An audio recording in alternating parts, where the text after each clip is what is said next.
Good day, everyone. We are Group 1 from BSA 1B and we are assigned to discuss the obligations and contracts.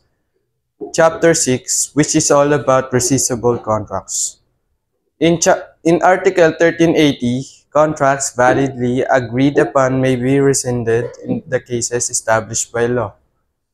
Meaning of rescissible contracts. Rescissible contracts are those validly agreed upon because all the essential elements exist and therefore legally effective, but in the case established by law, the remedy of rescission is granted in the interest of equity. Binding force of rescissible contracts. They are valid and enforceable, although subject to rescission by the court when there is economic damage or prejudice to one of the parties or to a third person.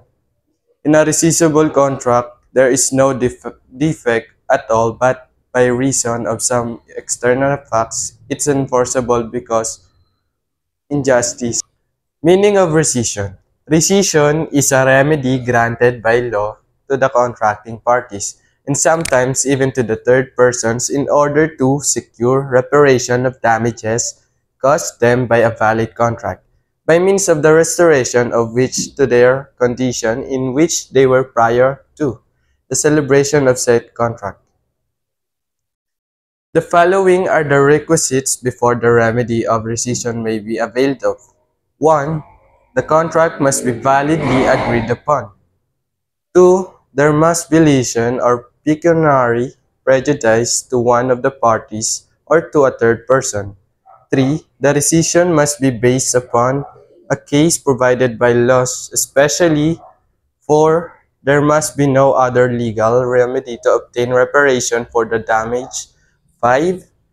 The party asking for rescission must be able to return what he is obliged to restore by reason of the contract. 6. The object of the contract must not legally be in the possession of third persons who did not act in bad faith. And lastly, 7. The period for filing the action of rescission must not have prescribed. Articles 1381 and 1382 enumerate the 6 types of rescissible contracts. 1.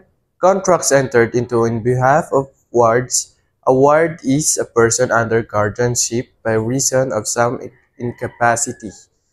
Example: G is the guardian of M. A minor sells the property of M worth 20,000 pesos for only 15,000 pesos. The contract of sale cannot be rescinded because the lesion is not more than 1/4. However, if the property is sold for less than 15,000 pesos, M can rescind the sale by proper action in court upon reaching the age of majority. 2. Contracts agreed upon in representation of absentees. An absentee is a person who disappears from his domicile, his whereabouts being unknown, and without leaving an agent to administer his property. Likewise, the absentee must suffer lesion by more than 1/4 of the value of the property object of the contract to entitle him to the remedy of rescission. It must noted that paragraphs 1 and 2 refer only to transaction by guardians and absentees. Representative as a general rule, lesion does not invalidate a contract except only in cases specified by law. Number 3. Contracts undertaken in fraud of creditors. In order that fraud of creditors that may be a valid ground for rescission, the following requisites must also be present. There must be an existing credit prior to the contract to be rescinded, although it is not yet due or demandable. 2. There must be fraud on the part of the debtor which presume or prove and the creditor cannot recover his credit in any other manner, not being required that the debtor be insolvent. Example, under Article 1177, where the fraud charge is not the one used to obtain a party's consent to a contract. It can only be fraud of creditors that gives rise to a rescission of the offending contracts. Number 4. Contracts which refer to the things under litigation. Example, A sues B for the recovery of a parcel of land. In this case, the land is a thing under litigation. If during the pendency of the case B sells the land to C without the approval of A or of the court, the sale is rescissible at the instance of A in case though he wins in his suit for the recovery of said land, unless C is legal possession of the land in good faith. A, however, may protect his right by filing a notice of lease pendants. If the action involves personal property, A may petition the court for the issuance of an order of attachment or the appointment of a receiver to place the property in custodia legis. 5. Other instances. Some of the specific contracts subject to rescission are as follows. A. Partition judicial or extrajudicial may also be rescinded on account of lesion. When any one of the co-heirs receive things whose value is less by at least one-fourth than the share to which he is entitled, considering the value of the thing at the time they were adjudicated, if the lessor or the lessee should not comply with the obligations set forth in Article 1654 and Article 1657, the aggrieved party may ask for the rescission of the contract and indemnification for damages, or only the latter, allowing the contract to remain in force. Under Article 1539, the vendee may exercise the remedy of rescission when the lot in the area of the real estate sold be not less than one-tenth of the stated or when the inferior value of the thing sold exceeds one-tenth of the price agreed upon. Payments made in a state of insolvency for obligation to whose fulfillment the debtor could not be compelled at the same time they were affected are also rescissible. Payments made in a state of insolvency. The present article speaks of payments not exactly of a contract. A debtor is insolvent if he does not have sufficient properties to meet his obligations. It is not necessary that the debtor insolvency be judicially declared under this article. The payment must have been made for obligation to whose fulfillment the debtor could not be compelled at the time they were affected. Included in the obligation referred to are not only those that have not yet become due and demandable, but also those which cannot be legally demanded, such as natural obligations and those that have prescribed. The action of rescission subsidiary, it cannot be instituted except when the party suffering damages has no other legal means to obtain reparation for the same time. Nature of action for rescission. Rescission is not a principal remedy, it is only a subsidiary, meaning that it can be availed of only if other legal means aside from rescinding the contract to obtain redress for the damage caused. It is only subsidiary, meaning that it can be availed of only if the injured party proves that he has no other legal means aside from rescinding the contracts to obtain redress for the damage caused. Even if the contract is covered by Article 1381, if the damage is repaired, as in the case of lesion suffered by the ward of or absentee, rescission cannot take place. Article 1384. Rescission shall only be to the extent necessary to cover the damages caused. And under this article is the extent of rescission, which states that the entire contract need not be set aside by the rescission if the damages can be repaired or covered by partial rescission. The rescission shall only be to the extent of the creditor's unsatisfied credit, and the policy of the law is to preserve or respect the contract, not to extinguish it. An example of this is if A was allowed by the court to sell 2 parcels of the land for 200,000 pesos. If A then decided to sell the 2 parcels of the land to B, both costing at 200,000 pesos, the entire contract does not need to be rescinded, and rescission shall only be properly applied to one of the parcels of land. Article 1385. Rescission creates the obligation to return the things which were the object of the contract, together with their fruits and the price with its interest. Consequently, it can be carried out only when he who demands rescission can return whatever he may be obliged to. Neither shall rescission take place when the things which are the object of the contract are legally in the possession of the third persons who did not act in bad faith. In this case, indemnity for damages may be demanded from the person causing the loss. Under this article is the effects of rescission. The first effect is obligation of mutual restitution, which states that rescission creates the obligation of mutual restitution.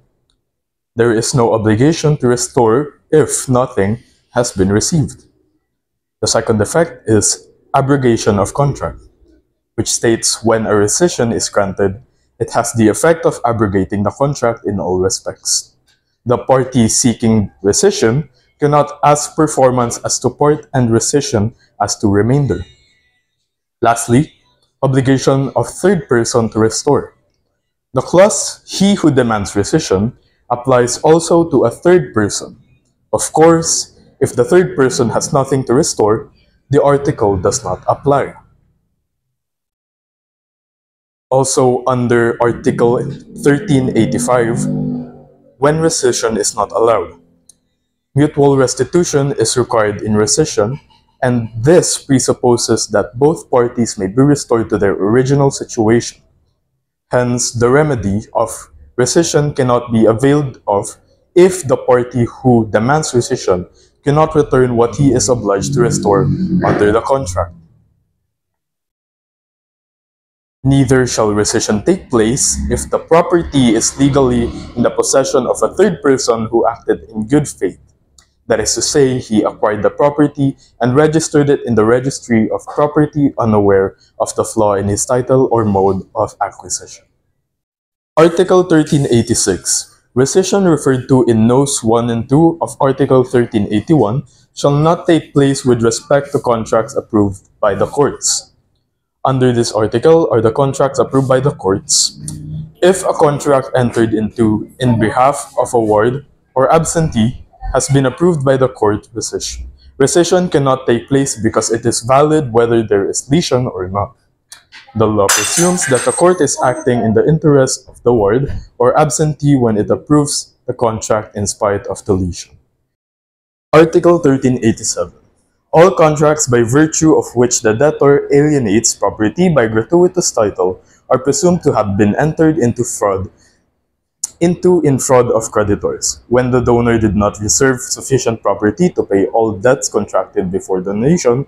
Alienation by onerous title are also presumed fraudulent when made by persons against whom some judgment has been rendered in any instant or some writ of attachment has been issued. The decision or attachment need not refer to the property alienated and need not have been obtained by the party seeking the rescission. In addition to these presumptions, the design to defraud creditors may be proved in any other manner recognized by the law of evidence. Under this article is when alienation is presumed in fraud of the creditors. The general rule is that fraud is not presumed, as fraud is criminal in nature. It must be proved by clear and preponderance of evidence. The first is instances not exclusive. In Article 1387, it establishes presumptions of fraud in the case of alienation by the debtor of his property. However, the instances mentioned are not exclusive of others that may be proved in any manner recognized by the law of evidence. The presumptions are disputable and may be rebutted by contrary evidence. Next is presumption not applicable in the absence of transfer. The presumption in Article 1387 applies only when there has in fact been an alienation or transfer, whether gratuitously or by onerous title. The effect of the presumption is to shift the burden to the one who alienated to prove that the transfer was not fraudulently made. Third is only actual creditors can ask for rescission. Under the Civil Code, only actual creditors can ask for the rescission of the conveyance made by their debtors in favor of strangers. The waiver and release made previously by the creditor of the credit he held against the debtor operate to deprive the rescissory action of any legal basis. Lastly is vendor, an indispensable party in action for rescission of sale. An action for rescission of sale under Article 1387 cannot be finally determined without the presence in court of the vendor, for any decision on the action or claim for damage would affect him. He is entitled to be heard. Lastly, conveyance of property by insolvent debtor. When valid, if a debtor be actually insolvent, he may still dispose of his property for valuable consideration in good faith. But he will not be permitted to alienate his property and place it in a position where it is not subject to process in behalf of his creditors, unless there had been received a full and fair consideration and the transfer has been made in good faith. Any transfer made in contemplation of insolvency is invalid under the same circumstances as if made by the debtor actually insolvent. Second is disparity between consideration and real value. Gross disparity between the consideration and the actual value of the property conveyed is a badge of fraud. Under such circumstance, it is generally held that equity will, in any event, subject the property conveyed to the claims of creditors to the extent that the real value exceeds the consideration. Article 1388, it states that anyone who acquires property in bad faith, knowing it was transferred to defraud creditors, must compensate the creditors for their losses if the property cannot be returned.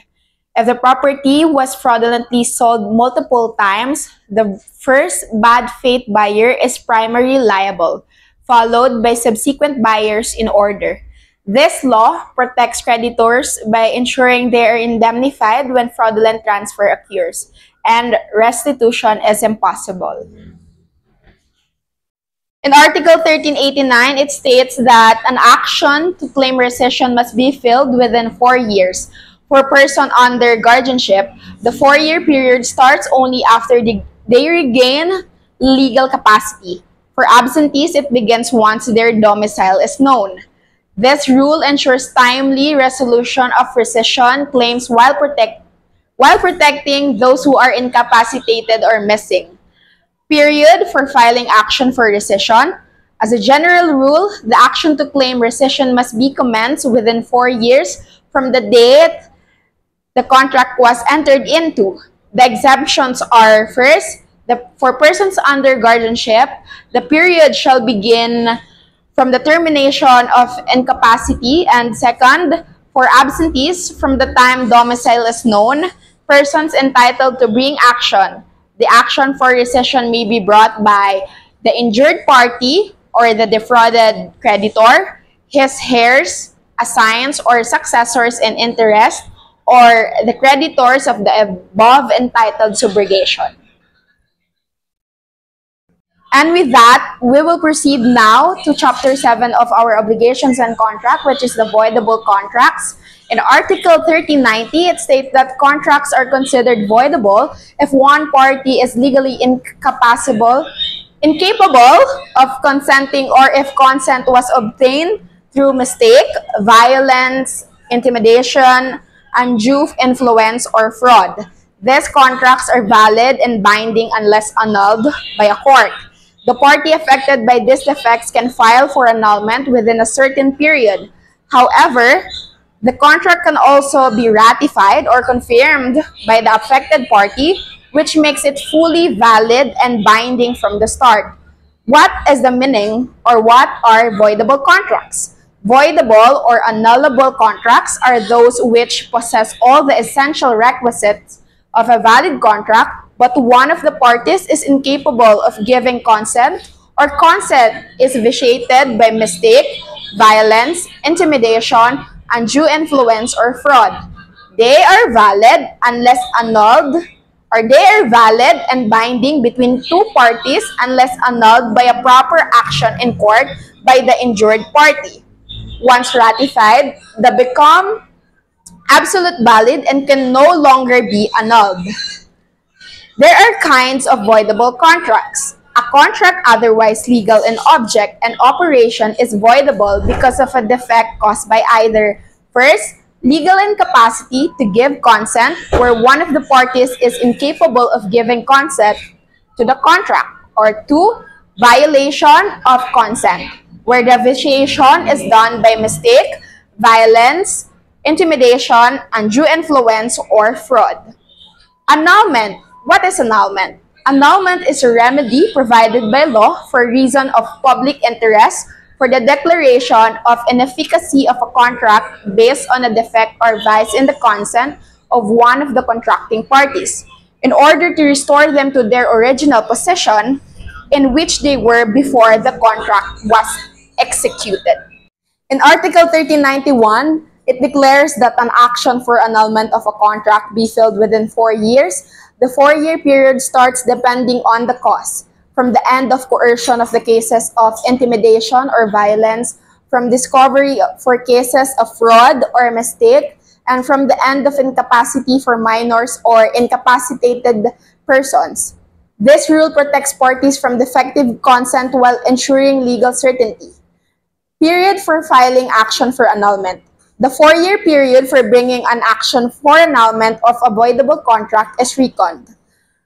1. In cases of intimidation, violence, or undue influence, from the time the intimidation, etc. ceases. Before that time, the consent is still being vitiated, and therefore, the victim cannot be expected to bring an action in court. Number 2. In case of mistake or fraud, from the time it is discovered, this must be so because before the time of discovery, the innocent party is unaware of the reason which renders the contract voidable and cannot also be expected to bring an action in court. Furthermore, the guilty party should not be rewarded for successfully hiding the mistake or fraud. Third, in the case of contracts entered into by minors or incapacitated persons, from the time the guardianship ceases, an incapacitated person has no capacity to sue. Article 1392. Ratification extinguishes the action to annul. According to Article 1392 of the Civil Code, addresses the effect of ratification on voidable contracts. A voidable contract is one that is valid and binding unless annulled due to certain defects such as lack of capacity or vitiated consent. However, these defects can be cured through ratification. So what do we mean by ratification? It is the act of confirming or affirming a voidable contract, either expressly by explicit statement or impliedly through conduct that indicates acceptance of the contract, such as accepting benefits or performing obligations under the contract. Once ratified, the contract is considered valid and enforceable from the moment it was constituted, as if the defect never existed. The retroactive effect of ratification means that the contract is cleansed of all its defects from the very beginning, not just from the time of ratification. Article 1393 allows a voidable contract to be ratified either expressly, clearly stated, or tacitly implied by actions. When we say tacit ratification, happens with the party entitled to annul the contract, knowing the defect and after it has ended. Thus, something that shows they accept the contract, like continuing to honor it. Once ratified, the contract becomes fully valid and the right to annul it is lost. For tacit ratification to be effective, we have three key elements must be presented. First is, the party must have knowledge of the reason that makes the contract voidable. The defect or cause of voidability must have ceased, like the party has reached legal age or the force or intimidation has ended. The party must perform an act that necessarily implies an intention to waive the right to annul, such as accepting benefits or not objecting to the contract despite knowing the defect. Tacit ratification. If a minor enters into a contract and upon reaching the age of majority continues to honor the contract or accept its benefits, this conduct is deemed tacit ratification. The minor, now of legal age, can no longer annul the contract because their actions indicate acceptance and waiver of the right to annul. So when we say express ratification, if a party who was previously coerced into a contract later signs a document stating they now freely accept the contract, this is express ratification. Article 1394 of the Civil Code provides that the ratification of a contract entered into by an incapacitated person such as minor, someone declared legally incompetent, or similar may be affected by their guardian. This provision is crucial in the context of voidable contracts, which are contracts where one party is incapable of giving valid consent due to incapacity. Who may ratify? First is, the guardian of the incapacitated person can ratify the contract on behalf of their ward. If the incapacitated party later becomes capacitated, like minor, reaches the age of majority, or a person regains mental capacity, they themselves may ratify the contract. Ratification can also be made by the party whose consent was vitiated. If the contract is voidable due to mistake, violence, intimidation, undue influence, or fraud. So, legal effect of ratification. Ratification by the guardian validates the contract, making it fully effective as if it had been valid from the start. This ratification extinguishes the action to annul the contract, thereby cleansing the contract of its original defect from the moment it was constituted. Ratification can be expressed clearly stated or implied by acts showing approval, such as accepting benefits from the contract. The consent of the other contracting party, like the one not entitled to bring the action for annulment, is not required for ratification to be effective. Contracts involving multiple incapacitated parties. If both parties to a contract are incapacitated, the contract is void unless ratified. Ratification by the guardian of one party gives the contract the effects as if only one party was incapacitated, making it voidable, not void. If both parties' guardians ratify the contract, it is validated retroactively from its inception. Purpose and rationale. The provision ensures that the contracts entered into by incapacitated parties are not automatically void and can be validated once proper legal representation is provided or once the party attains capacity. This protects the interests of incapacitated person while also promoting stability and fairness in contractual relations.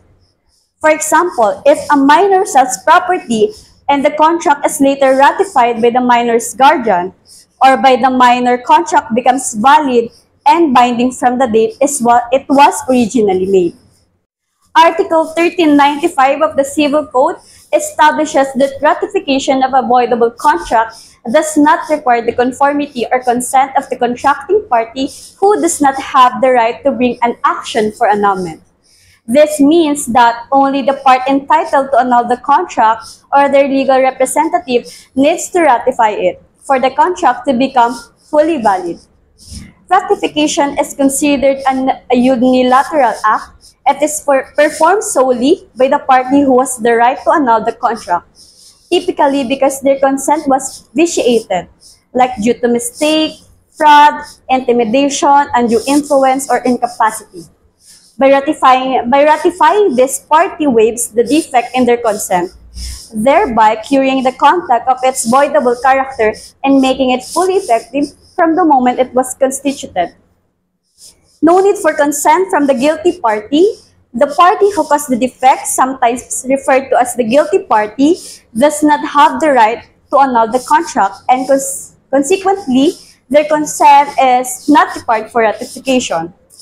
Requiring their consent would undermine the protective purpose of the law, as they could simply refuse to agree and thus perpetually keep the contract in a voidable state. The consent of the guilty party is not required. Otherwise, he can conveniently disregard his contract by the simple expedient of refusing to give his conformity. The innocent party has the prerogative to annul or not to annul a voidable contract. Legal effect. Once ratification occurs, the contract is cleansed of all its defects from the moment it was originally constituted. The party who had the right to annul loses the right, and the contract becomes fully valid and enforceable as if it had never been voidable. So, suppose a person A entered into a contract with person B, but A's consent was obtained through fraud. Only A has the right to annul.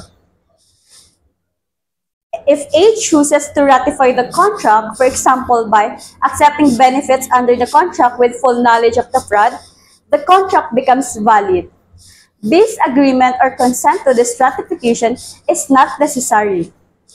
So, Article 1395 ensures that the power to cure voidable contract lies solely with the party whose consent was vitiated, protecting their interests without giving undue leverage to the party at fault. Ratification is a unilateral act that does not require the consent of the other party, streamlining the process of validating contracts and upholding the principle of fairness in contractual relationships. Article 1396, Effect of Ratification.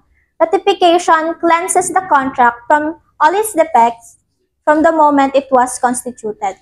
Article 1396 states that ratification cleanses a contract of all defects retroactively. This means that once a voidable contract is ratified, it becomes valid as it had never been defective, extinguishing any actions to annul it. However, this is a subject to the pre-existing right of third parties. So if someone signed a contract while underage and then later ratified it after reaching the age of majority, the contract becomes fully valid. The ratification makes the contract legally sound except for any prior rights a third party. Now let's move on to the Article 1397, which deals with who can file for annulment. This article specifies that those principally or subsidiarily obligated by the contract can file for annulment.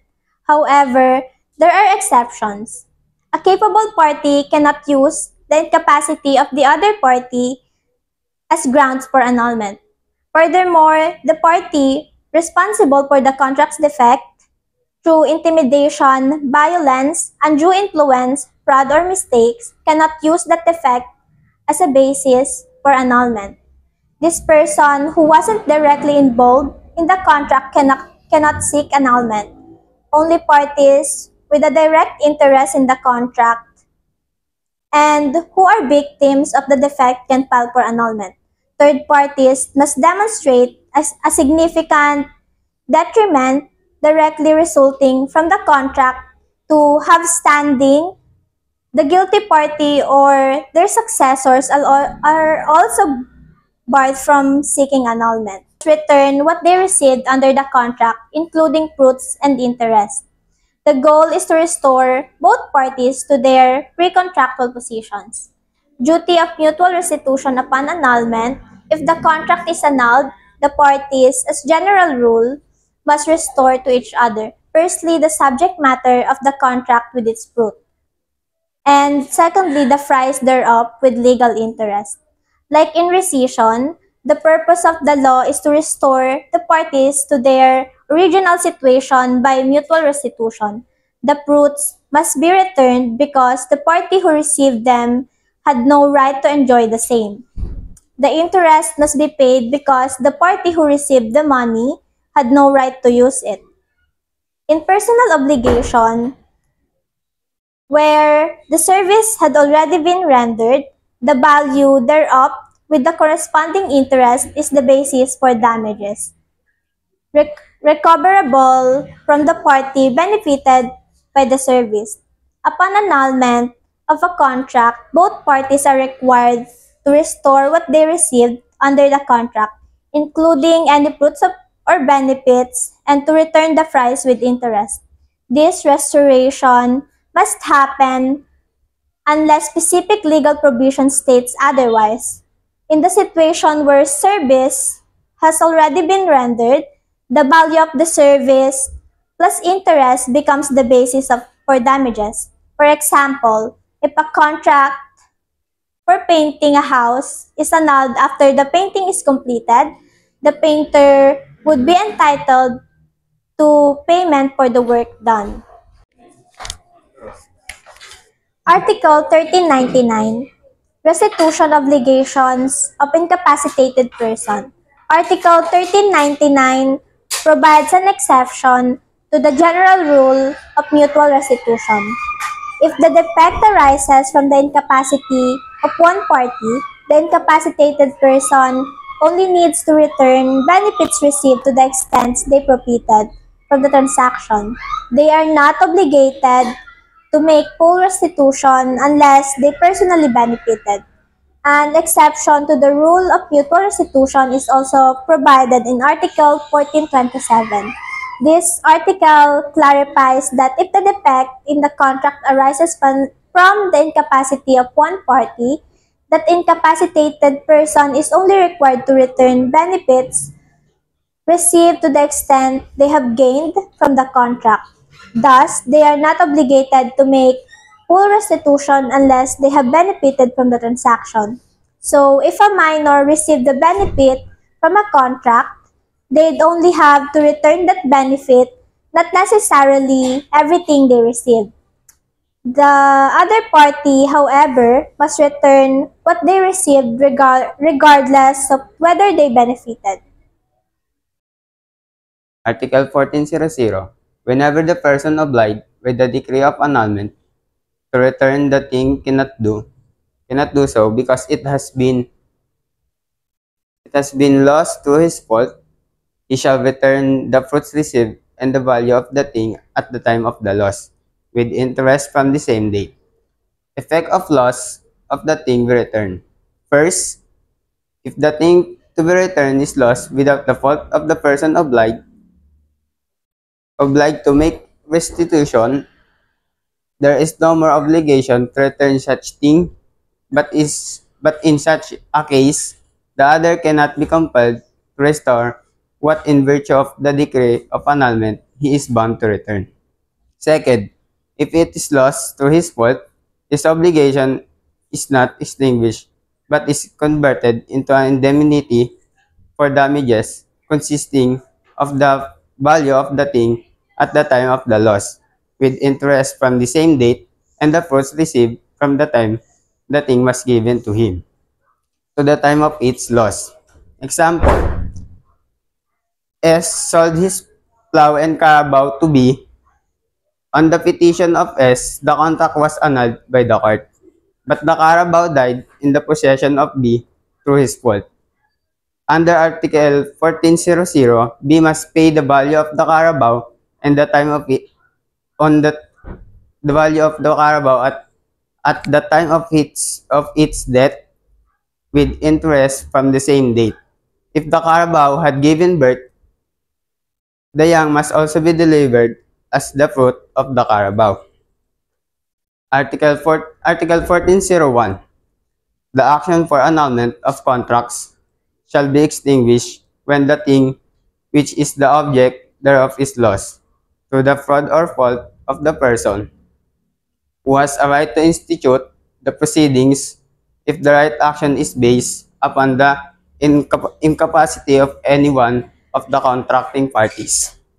The loss of the thing shall not be an obstacle to the success of the action. Unless said loss took place, the fraud or fault of the plaintiff.